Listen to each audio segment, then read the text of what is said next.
हाँ जी, अब अपन स्टार्ट करते हैं क्षीर वर्ग। क्षीर वर्ग में क्या आता है? दुग्ध। ठीक है, दुग्ध भी जो है वो 8 प्रकार के बताए हैं। ये 8 प्रकार के दुग्ध हैं।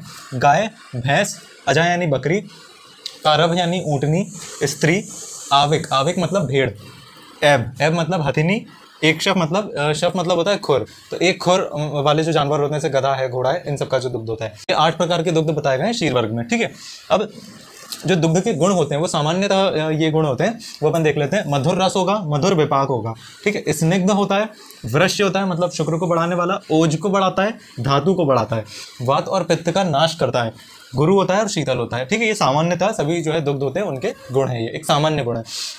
अब एक एक करके स्पेसिफिक देखते हैं। ठीक है, जो जो इंपॉर्टेंट है उतना पढ़ेंगे बस। गौ दुग्ध। ठीक है, जो गाय का दूध होता है उसके क्या गुण है? एक तो श्रेष्ठ, ये याद रखना, एमसीक्यू में डायरेक्ट क्वेश्चन आ सकता है कि कौन सा दुग्ध श्रेष्ठ होता है, तो वो गौ दुग्ध। इसके बाद इसके क्या गुण है? जीवनीय, सिंपल सी चीज़ है। मेध्य, ठीक है, बुद्धि को बढ़ाने वाला। कांतिकारक मतलब जो त्वचा में तेज लाता है, कांतिकारक। उरहशत और क्षय रोगियों के लिए हितकर होता है। स्तन्यकर होता है मतलब स्त्री दुग्ध को बढ़ाने वाला। सर होता है मतलब बहने वाला यानी पतला होता है। श्रम, भ्रम, आलस्य, श्वास, कास, भूख, प्यास, जीर्ण, ज्वर, मूत्र क्रच और रक्तपित्त, ये जो रोग दिए गए हैं इन सभी को नष्ट करता है कौन सा? गाय का दूध। ठीक है, सारे एज इट इज याद हो उतना जरूरी नहीं है, जितने हो जाए उतने कर लेना। ठीक है, श्रम, भ्रम, आलस्य, श्वास, कास, भूख, प्यास, जीर्ण, ज्वर, मूत्र क्रच, रक्तपित्त। बहुत ज़्यादा बार ये पूछा नहीं गया है, इसमें से मोस्टली एमसीक्यू क्वेश्चन बनते हैं कि ये गौदुग्ध जो है वो श्रेष्ठ होता है। ठीक है, हाँ एक और चीज़ कि जितनी भी वीडियोस में मैं एग्जाम पॉइंट ऑफ व्यू से इंपॉर्टेंट चीज़ें बता रहा हूँ, ये एमपी एमएससी यानी एमपी की जो यूनिवर्सिटी, एमपी में जितने भी कॉलेजेस हैं उनके हिसाब से बता रहा हूँ। अदर स्टेट्स के जो बच्चे हैं वो एक बार पेपर को एनालाइज करके चेक करें कि इसी टाइप का पैटर्न आपके यहाँ फॉलो हो रहा है या नहीं हो रहा है। ठीक है, बाकी जो बुक में जितने टॉपिक्स कवर हैं वो तो मैं इसमें समझा ही रहा हूँ। ठीक है, अब आगे चलते हैं। ये कुछ पॉइंट्स हैं। बकरी और ऊँटनी का जो दुग्ध होता है वो लघु होता है, अन्य का गुरु होता है। ठीक है, मतलब बकरी और ऊँटनी ये इन दोनों के जो दुग्ध हैं वो ही लघु माने जाते हैं, बाकी सारे जो प्राणियों के दुग्ध हैं वो गुरु माने जाते हैं। ठीक है, भैंस का दुग्ध के गुण देख लेते हैं अब। एक तो ये गाय के दुग्ध से गुरु और शीतवीर्य होता है। ठीक है, अपने को पता ही है भैंस का दूध जो है वो ज़्यादा गाढ़ा माना जाता है, तो ये गुरु होता है और शीतवीर्य होता है इन कंपैरिजन टू गाय का दुग्ध। इसके अलावा तीक्ष्ण, अग्नि और अनिद्रा के लिए हितकर होता है। ठीक है, अगर अग्नि बहुत ज़्यादा बड़ी हुई है तो उसमें गुरु चीज़ खानी चाहिए, तो उसके लिए भैंस का दूध अच्छा है। इसके अलावा रात में अनिद्रा मतलब रात में नींद अगर नहीं आ रही है तो नींद लाने के लिए भी भैंस का दूध अच्छा होता है। अब आता है स्त्री दुग्ध। ठीक है, अब स्त्री दुग्ध के क्या गुण हैं? वात, पित्त, रक्त और अभिघात से उत्पन्न नेत्र रोगों में, बेसिकली नेत्र रोगों को नष्ट करता है। कैसे करता है? तर्पण, आश्चोतन और नस्य के द्वारा। ये क्या होते हैं ये आगे के चैप्टर्स में आप लोग पढ़ेंगे। तो वात रोग है, पित्त रोग है, रक्त से उत्पन्न रोग है। अभिघात मतलब कि कोई चोट लग गई है उससे कोई नेत्र रोग उत्पन्न हुआ है, तो उसमें तर्पण, आश्चोतन, नस्य द्वारा ये इन रोगों को नष्ट किया जा सकता है। ठीक है, स्त्री दुग्ध से। अब आता है भेड़ दुग्ध। भेड़ दुग्ध में बहुत इंपॉर्टेंट पॉइंट याद रखना, निकृष्टतम होता है। गौ दुग्ध जो है वो श्रेष्ठ होता है और निकृष्टतम कौन सा होता है? भेड़ का दुग्ध। इसके क्या गुण है? ये उष्णवीर्य होता है, अहृदय। ठीक है, मतलब एक तो शीतवीर होना चाहिए दुग्ध, तो ये उष्णवीर होता है। ठीक है, अहृदय मतलब हृदय के लिए भी अच्छा नहीं है। हिक्का, श्वास और पित्त और कफ रोग को उत्पन्न करता है। ठीक है, ये हो गया। इसके बाद आते हैं अपक्व दुग्ध। अपक्व दुग्ध के क्या गुण होते हैं? अभिसंधि होता है और गुरु होता है। अभिसंधि मतलब कफ को बढ़ाएगा और बहुत ज़्यादा गुरु होता है। ठीक है, अपक्व दुग्ध मतलब जिसको पकाया ना गया हो। फिर पक्व दुग्ध जो है इसके अपोजिट हो जाएगा, अनअभिसंधि और लघु। ठीक है, अब धारोष्ण दुग्ध मतलब जो डायरेक्ट गाय के दुग्ध जब तुरंत निकाला जाता है धार से, तो वो जो दुग्ध होता है वो अमृत के समान माना गया है। ठीक है, तो ये सारे पॉइंट्स के साथ जो है वो दुग्ध खत्म होता है। क्षीर वर्ग खत्म नहीं हुआ है, दुग्ध खत्म हुआ है। अब उसमें और जो दूध से बनती हैं चीज़ें वो सारी भी अपने को पढ़नी है। जैसे अब आता है दही। ठीक है, दधी या दही, इसके गुण क्या होते हैं? रस और विपाक में ये अम्ल होता है, खट्टा होता है दही, पता ही है अपने को। रुचिकारक होता है, ठीक है, मतलब खाने में रुचि बढ़ाएगा। ग्राही होता है मतलब मल को बांधने वाला। गुरु होता है। उष्णवीर्य होता है। ठीक है, ये ध्यान रखना, गर्मियों में खाया जाता है इसलिए हमको लगता है शीतवीर्य, पर ऐसा नहीं है, उष्णवीर्य होता है। इसके बाद वात नाशक होता है। ठीक है, वात का नाश करेगा। और मेधा, बल, शुक्र, श्लेष्मा और अग्नि को बढ़ाने वाला। ठीक है, मेधा मतलब बुद्धि, बल पता ही है, शुक्र पता ही है, श्लेष्मा पता है, अग्नि, इन सभी को बढ़ाता है। ठीक है, तो ये हो गया दही। ठीक है, दही सबको पता ही है क्या होता है। अब आता है तक्र। तक्र क्या होता है? जिसको अपन मठा भी बोलते हैं आम भाषा में। ठीक है, इसको कैसे बनाते हैं? दही लेकर उसको पहले मथा जाता है। ठीक है, मथ कर उसमें से मक्खन निकलता है, वो मक्खन को निकाल लिया जाता है। ठीक है, मक्खन को निकाल लिया और जो नीचे पानी वाला बचा भाग है उसमें आधा जल मिला देते हैं। ठीक है, उसके बाद जो चीज़ बनती है उसे तक्र बोला जाता है। तक्र के क्या गुण है? ये ना अधिक गाढ़ा होता है, ना अधिक पतला होता है। मधुर अम्ल रस होता है। ठीक है, इसमें थोड़ी मधुरता भी आ जाती है, तो मधुर अम्ल रस होता है। लघु होता है। अग्नि दीपक होता है। ठीक है, अग्नि को बढ़ाने वाला होता है। ठीक है, मठा। और कफ वात नाशक होता है। ठीक है। जो दही होता है ये सिर्फ वातनाशक है, ठीक है, ये कफनाशक नहीं होता है, कफ को बढ़ाता है, याद रखना दही। और जो तक्र है ये कफ वातनाशक, कफ और वात दोनों का नाश करता है, ठीक है। अब आगे चलते हैं। अब देखो नवनीत जो होता है वो मक्खन होता है, अपन ने देखा था दही को मथने पे ऊपर मक्खन आ गया था, नीचे जो रह गया था उससे तक्र बनाया था अपन ने, ठीक है। तो मक्खन अपने को पता है, इसके गुण देख लेते हैं। वृष्य होता है, दीपन करता है, ठीक है, ग्राही है, बल बढ़ाता है और शीतवीर्य होता है, ठीक है। ये इन गुणों पर बहुत ज़्यादा ध्यान नहीं देना है, एक जनरल वे में अपन जिस चीज़ के लिए उसका यूज़ करते हैं उससे थोड़ा रिलेट करके कुछ गुण अपने को याद रखने, ठीक है। इसके बाद आते हैं मस्तु। मस्तु जो होता है ये क्या होता है, दही लिया, दही को एक वस्त्र में बांधा और उसको निचोड़ दिया, ठीक है। उसको बांधकर निचोड़ने पर जो द्रव भाग निकलता है उसको अपन मस्तु बोलते हैं, ठीक है। दही लिया, उसको कपड़े में रख के निचोड़ दिया, तो जो द्रव भाग निकला यानी जो लिक्विड निकला उसे मस्तु बोला, ठीक है। ये हो गया नवनीत हो गया। इसके गुण जो है वो तक्र के समान होते हैं मस्तु के, ठीक है। ये हो गया नवनीत हो गया। अब घृत, ठीक है, घृत ध्यान रखना, ये वृष्य होता है, पता है अपने को, ठीक है, बल को बढ़ाता है और धी धृति स्मृति, ठीक है, ये मानसिक जो चीज़ें हैं, मानसिक जो स्ट्रेंथ होती है वो बढ़ाता है। इसके अलावा दीपन करता है, नेत्र के लिए हितकर होता है, ठीक है। अपन जब तर्पण वगैरह करते हैं तब भी घी का बहुत यूज़ होता है,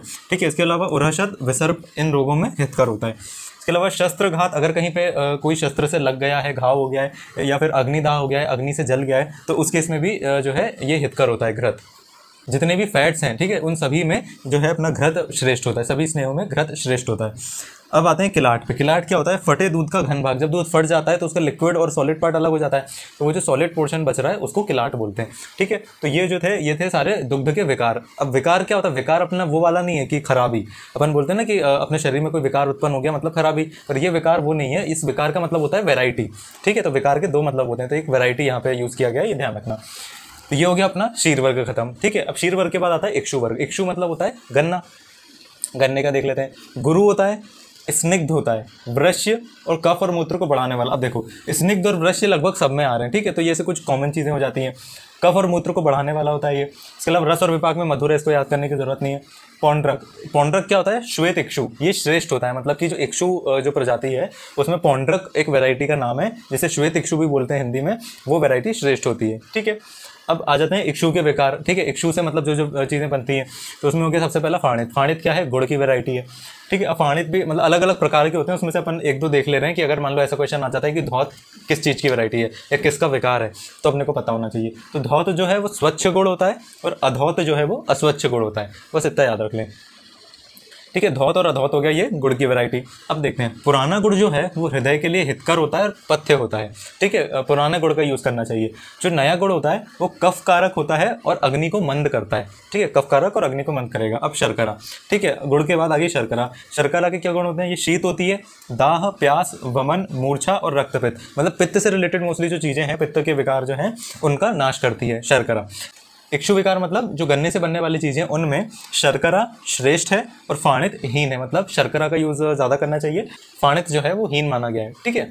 अब इसका मतलब ये नहीं है कि उसका यूज़ नहीं करना है, एक कंपैरेटिव वो बताया गया है। और ठीक है, यहाँ पे भी शर्करा जो अपनी रिफाइंड एकदम आती है वो वाली नहीं होती है, जो मिश्री वगैरह यूज़ करते हैं वो वाली शर्करा, ठीक है। अगर यहाँ पे दिख ना रहा हो तो श्रेष्ठ शर्करा और हीन फाणित, ठीक है।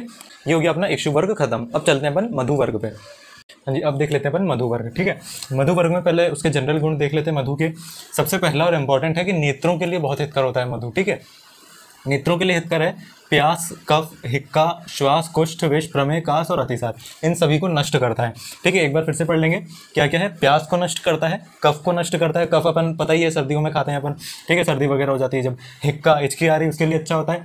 श्वास, कुष्ठ रोग में, विष में, प्रमेह, कास और अतिसार, ठीक है, इन सभी रोगों को नष्ट करता है, ठीक है। इसके अलावा इंपॉर्टेंट और क्या हो जाता है, एक नेत्रों के लिए हितकर था इंपॉर्टेंट, और व्रण शोधन करता है, ठीक है, मतलब व्रण अगर घाव हो रहा है कहीं, उसके शोधन में उसको रिकवर करने में हेल्प करता है।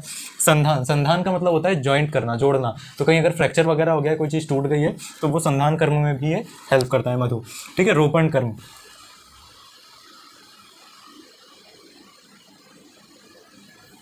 ठीक है, रोपण कर्म वही हीलिंग प्रोसेस जो होती है उन सभी में हेल्प करता है, ठीक है। तो व्रण शोधन, संधान और रोपण कर्म करने वाला। अब इसके देख लेते हैं निषेध। तो किसी भी बेसिकली उष्ण कॉम्बिनेशन में जो है शहद का यूज़ नहीं करना चाहिए, ऐसा इसमें लिखा हुआ है। धूप में रखा हुआ शहद या मधु, उष्ण प्रदेश में या उष्ण काल में, ठीक है, उष्ण पदार्थों के साथ, या फिर उष्ण किया हुआ मधु जिसको मधु को गर्म कर दिया है, ठीक है, ये सभी जो कॉम्बिनेशन है मधु के वो मारक होते हैं, ठीक है, इनसे मृत्यु हो सकती है, वो पॉइजन की तरह काम करेगा। तो ये हो गया इसके निषेध। इसके अलावा ये ध्यान रखना है कि वमन और निरूह वस्ती, ये जो है एमसीक्यू में पूछा जा सकता है कि वमन और निरूह वस्ती जो है इन दो कंडीशन में जो है उष्ण मधु चलता है, मतलब अपन ले सकते हैं, पथ्य है। क्यों? क्योंकि देखो वमन जो औषधियाँ होती हैं वो अपन ले रहे हैं, वो पचेगी नहीं, वमन औषधि वैसे ही बाहर आ जाएगी वमन के साथ, ठीक है, तो उसका पाचन नहीं हो रहा है, तो इसलिए वहाँ पे वो मारक नहीं होगा। इसके अलावा निरूह वस्ती, वस्ती में भी यही होता है, जो भी अपन फ्लूइड अंदर डाल रहे हैं वो अपने आप वापस बाहर आ जाएगा, ठीक है। तो इन दोनों कंडीशन में जो है उष्ण मधु का प्रयोग किया जा सकता है, ठीक है। अब कुछ अलग और पॉइंट्स देख लेते हैं। इसका प्रयोग जो है वो अल्प मात्रा में ही करना चाहिए, ठीक, कम मात्रा में मधु का प्रयोग करना चाहिए। अधिक मात्रा में करने से मधुजन्य अजीर्ण रोग, मतलब मधु की वजह से जो है अजीर्ण रोग हो जाता है, जो कि अत्यंत कष्टकारक, बहुत ज़्यादा ही कष्टकारक होता है। क्यों होता है? चिकित्सा क्रम में विरोधी होने के कारण, ठीक है, इस जो है मृत्यु भी हो सकती है। अब देखो चिकित्सा क्रम में विरोधी का मतलब क्या? देखो अगर अजीर्ण की चिकित्सा करनी है तो उष्ण जल का प्रयोग किया जाता है, ठीक है, अजीर्ण में उष्ण जल का प्रयोग करते हैं, तो वो मधु के विपरीत हो जाएगा। अपन ने अभी देखा कि मधु का उष्ण कॉम्बिनेशन में नहीं लेना है। अगर शीत चिकित्सा कर दी जाए, ठीक है, उष्ण तो मधु के विपरीत हो रहा है, तो मधु के लिए शीत चिकित्सा करनी पड़ेगी, पर वो अजीर्ण के विपरीत हो जाएगी, ठीक है। तो मतलब अपन कुछ भी करेंगे तो वो विपरीत किसी ना किसी के हो जाएगा और उसको ट्रीटमेंट करना बहुत मुश्किल हो जाएगा। तो इसलिए जो है अत्यंत कष्टकारक होता है और मधु का इसलिए अपने को प्रयोग जो है वो बहुत कम करना चाहिए, ठीक है। इसके बाद देखते हैं अनेक पुष्पों से निर्मित होने के कारण इसे परम योगवाही माना जाता है, ठीक है। परम योगवाही मतलब कि बहुत सारे अलग अलग योग के गुण होते हैं उसमें, ठीक है, तो बहुगुण होता है ये, तो अनेक पुष्पों से निर्मित होता है। और वृक्ष और मधु का जो कॉम्बिनेशन है, कोई भी वृक्ष है वो अपन मधु के साथ अगर ले रहे हैं तो वो उत्तम वाजिकर होता है, ठीक है। वाजिकर मतलब वृक्ष, मतलब शुक्र को बढ़ाने वाले। तो अपने पेपर के हिसाब से जो है इंपॉर्टेंट पॉइंट्स वो सारे अपन ने मधु वर्ग के इसमें कवर कर लिए। हाँ जी, अब आ जाते हैं अपन तेल वर्ग पे। तेल वर्ग, जो तेल शब्द है उसकी उत्पत्ति कहाँ से आई है? तेल से, क्योंकि तेल जो है वो प्रधान माना जाता है, ठीक है। तो तेल जो है वो प्रधान माना जाता है। ये उष्णवीर्य होता है और कफ कारक नहीं होता है, मतलब कफ की उत्पत्ति नहीं करेगा ये, ठीक है। उष्णवीर्य हो गया, मल को बांधने वाला होता है और क्रमिघ्न, कृमियों का नाश, कृमि मतलब जो कीड़े, पेट में कीड़े वगैरह हो जाते हैं ना, उनका नाश करता है, ठीक है। तो ये कुछ बेसिक गुण है। अब देखो जितने भी अपन ने इस टाइप से गुण पढ़े हैं ना, वो बहुत ज़्यादा एज इट इज याद रखना जरूरी नहीं है, जितने उससे रिलेट होकर कर पाए, जो मतलब 2 नंबर का क्वेश्चन जैसे आएगा तो उसमें आप थोड़े बहुत लिख पाओ, उतने आपको पॉइंट बस इसमें याद करने, ठीक है। अब इसमें जो 2 तेल हैं उन पे क्वेश्चन बन सकता है, बहुत ज़्यादा इंपॉर्टेंट ये भी नहीं है, पर प्रोबेबल क्वेश्चन हैं, थोड़े 2 नंबर में आ सकते हैं, इसलिए अपन उनको थोड़ा सा देख लेते हैं। एक है एरंड तेल, ठीक है, जो जैसे आरंडी का तेल बोलते हैं हिंदी में, पेट साफ वगैरह जिनका नहीं होता, कॉन्स्टिपेशन में उसे यूज़ किया जाता है। तो एरंड तेल जो है वो थोड़ा कटु और तिक्त होता है, लेकिन उसका जो मेन रस है वो मधुर है। गुरु है और सरसर मतलब बहाने वाला जो है गुण इसमें होता है। गुल्म, वात, कफ, उदर रोग, विषम ज्वर, ये जो रोग है इनको नष्ट करता है, ठीक है। गुल्म, वात, कफ, उदर रोग और विषम ज्वर इनको नष्ट करेगा। फिर आते हैं हम सरसों के तेल पे। सरसों का जो तेल है ये रस में कटु होता है, ठीक है, और उष्ण भी होता है, ये अपने को पता है। सरसों का तेल डेली यूज में यूज़ करते हैं लोग, हाथ पैर वगैरह में लगाने के लिए, और भी कई सारे यूज होते हैं। तो वात, कफ, शुक्र, कुष्ठ, अर्श, कृमि नाशक, ठीक है, इन सब का नाश करेगा। वात और कफ का नाश करता है, अभ्यंग में यूज़ करते हैं अपन, तो वहाँ से रिलेट हो गया, इसको इसलिए याद करने की जरूरत नहीं है। शुक्र, इसका नाश नहीं करना चाहिए पर फिर भी ये करता है, ठीक है, तो ज़्यादा अमाउंट में ये भी हानिकारक है। कुष्ठ, अर्श, ये जो रोग हैं, कृमि रोग हैं, इन सब का नाश करता है, ठीक है। अब अपन देखते हैं रक्त पित्त कारक होता है, ठीक है, रक्त पित्त जो रोग होता है उसको ये करवाता है, ठीक है, तो रक्त पित्त कारक हो गया। अब तेलों में जो श्रेष्ठ है वो तिल का तेल माना गया है, ये एमसीक्यू में क्वेश्चन पूछ सकते हैं, और अश्रेष्ठ जो है वो कुसुम्भ का तेल माना गया है, याद रखना है, श्रेष्ठ तिल का तेल है और अश्रेष्ठ कुसुम्भ का तेल है, ठीक है। अब इसके बाद आता है मध्य वर्ग। मध्य वर्ग बहुत ज़्यादा इंपॉर्टेंट नहीं है, उस पर रेयरली ही कभी क्वेश्चन पूछे गए होंगे, जहाँ तक मुझे पता है मध्य वर्ग से अभी तक एमपी की बात कर रहा हूँ, कोई क्वेश्चन नहीं आया पिछले 8-10 साल के पेपर की अगर बात करें तो, ठीक है। पर कुछ इंपॉर्टेंट पॉइंट उसमें भी देख लेते हैं। पुरानी मध्य है वो श्रेष्ठ होती है, अच्छी होती है, और जो नई मध्य होती है वो त्रिदोष कारक होती है, ठीक है। सभी जो मध्य होती है वो वाताग्न होती है, वात का नाश करती हैं, उष्णवीर्य होती हैं और तीक्ष्ण होती हैं, ठीक है, दाह उत्पन्न करती हैं। इसके अलावा कुछ सावधानियां रखनी चाहिए कि अत्यंत तीक्ष्ण मध्य नहीं लेनी चाहिए, उसमें पानी मिला के लेना चाहिए, फिर खाली पेट नहीं लेना चाहिए, उष्ण पदार्थों के साथ नहीं लेना चाहिए, और विरेचन कर्म के तुरंत बाद नहीं लेना चाहिए, ठीक है। ठीक है, अब सुरा और अरिष्ट ये दोनों मध्य के ही प्रकार होते हैं, ये आपको पता होना चाहिए। कहीं पे अगर सुरा या अरिष्ट का शब्द आ रहा है तो आपको पता होना चाहिए कि मध्य के टाइप होते हैं, ठीक है। अरिष्ट जो होती है वो बाकियों के कंपैरिजन में थोड़ी ज़्यादा गुण वाली होती है। अब देखते हैं उत्तम मध्य कौन सी होती है। द्राक्षा, इक्षु, मधु, व्रीहि और शाली धान्य, ठीक है, ये 5 चीज़ों से मिला के जो मध्य बनाई जाती है वो सबसे उत्तम होती है, ठीक है। इनकी जो मध्य बनेगी वो श्रेष्ठ होगी। अब चलते हैं अपन मूत्र वर्ग पे, ठीक है। मूत्र वर्ग में भी बहुत ज़्यादा नहीं पढ़ना है अपने को, पहले तो 8 पता होने चाहिए कि कौन मूत्र वर्ग में 8 मूत्रों का वर्णन किया गया है, वो 8 मूत्र अपने को पता होने चाहिए। अब देखो जो अपन ने दुग्ध वर्ग में पढ़े थे, क्षीर वर्ग में पढ़े थे, वो ही सारे 8 प्रकार के यहाँ पे हैं, बस क्या डिफरेंस है, वहाँ पे स्त्री था, यहाँ पे स्त्री नहीं है, ठीक है। वहाँ पे स्त्री दुग्ध था, यहाँ पे स्त्री मूत्र नहीं है, ठीक है। इसके अलावा अपन ने घोड़ा और गधा वहाँ पे एक ही कैटेगरी में थे, एक शब्द जो कैटेगरी थी उसमें रखा गया था, यहाँ पे उन दोनों को अलग कर दिया गया है, बाकी के जो है वो सारे सेम है, ठीक है। अब मूत्र वर्ग के गुण कभी पूछे नहीं गए, फिर भी एक अपन देख लेते हैं थोड़े से। पित्तवर्धक होते हैं, उष्णवीर्य होता है, तीक्ष्ण होता है, लवण जो है उसका रस होता है, और लघु होता है, ठीक है। तो ये सारी चीज़ें अपन खुद इमेजिन कर सकते हैं, इसको याद करने की बहुत ज़्यादा जरूरत नहीं है।